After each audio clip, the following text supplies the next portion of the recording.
Hey everybody, so I'm not going to talk about the channel, or identify the channel today because I'm doing a double upload of this video. The theme of my video today, even though we didn't set a theme this week, is Apple. I watched a thing last night on Steve Jobs called iGenius, and it shows his legacy, and it shows his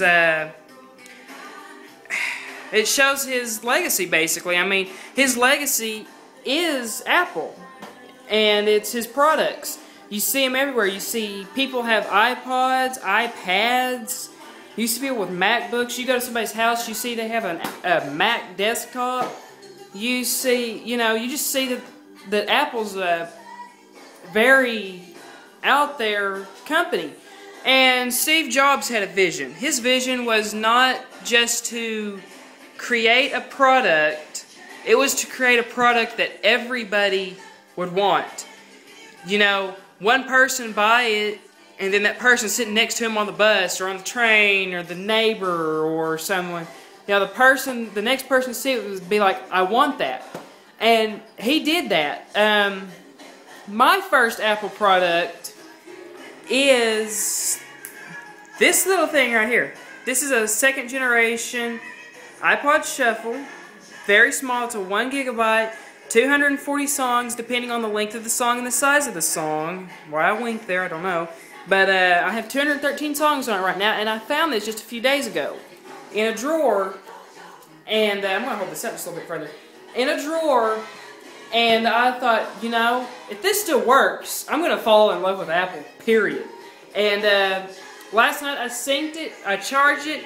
It plays like a brand new iPod, and it's been washed twice. It's been washed twice, reset, definitely one of those times. I think I might have said reset the second time. I don't remember, but that was my first iPod. And I got that when I was 13, and I thought, oh my god, I'm the coolest person. And I was in the family because no one in the family had MP3 players. Everybody still uses old style CD players. I'm sure you guys remember those.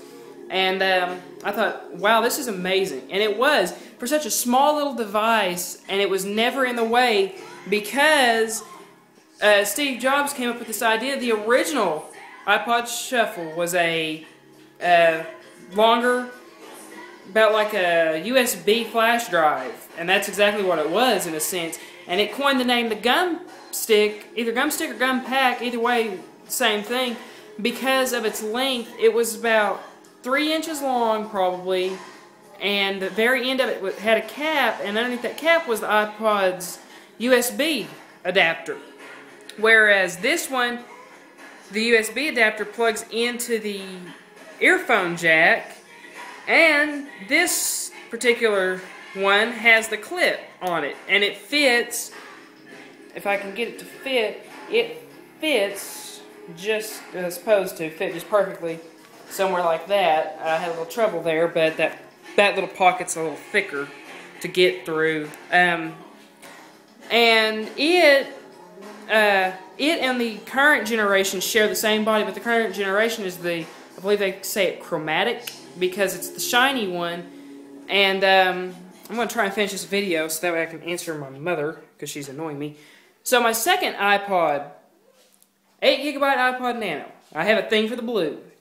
This I used for about 6 to 10 months actually, and I saved up my own money and bought a second or third generation, I forget what generation it is now, iPod Touch. I had problems with both of those. I had the earphone in the first one quit working, so I had to do an insurance claim, or warranty claim, whatever you call them. The second one, I had it 3 days and it did it again. And I have lost it over time, but a friend of mine said, hey, I've got this iPod Touch that I don't use anymore. It's just, he goes, it's an older one, and it's got a little problem with the screen. Would you want it? Because I love the iPod Touch, and here it is. This is a first generation iPod Touch, and as you can see right there, that little cap for the Wi-Fi is missing. That was one of the problems. And then somewhere up here towards the top of the screen, he had dropped it on its side or something, and it kind of put a black line across the screen. But this iPod still worked. I mean, this iPod worked miraculously. And so after a time or two, after a while, I was switching back and forth between the Nano and the Touch because I was afraid that the Touch would quit working. So I'd switch back and forth. So after a little while, I got back in May this right here, the iPhone 4, white iPhone 4. Now I've had to replace it once already because I messed up the home button myself.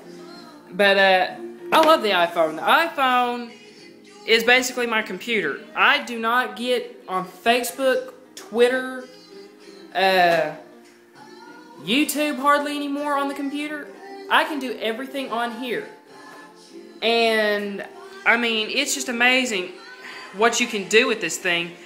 And Steve Jobs himself, he revolutionized everything. He saw visions, and, you know, a lot of people say that he was a crazy person. Well, who knows? I mean, people that really knew Steve Jobs, you know, they say he was, some people say he was mean, some people say he was nice. Anyway, you know, my next computer I have decided is either going to be a MacBook or a Mac Mini. I haven't decided just yet because I'm debating because I'm having some problems with my HP Pavilion laptop I have right now because it's about 5 or 6 years old. I think it's actually about 6 now. You know, it's getting on up in age, and I still like it. I still use it. It's just slowing down so much.